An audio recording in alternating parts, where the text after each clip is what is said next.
and yet Mike Tyson said.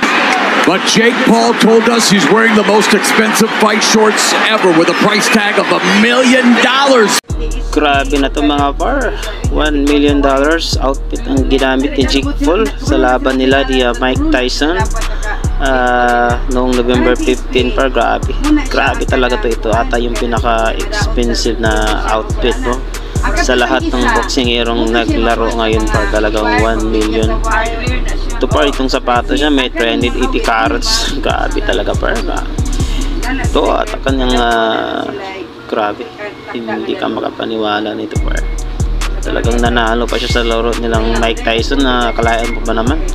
58 years old na itong si Mike Tyson at 27 pa lang itong si Jake Paul par. Talagang naganap talaga ang kanilang laban, pero talagang ito po ang talagang hindi ka paniwala par. Grabe talaga itong outfit na to par. $1 million, oh my G.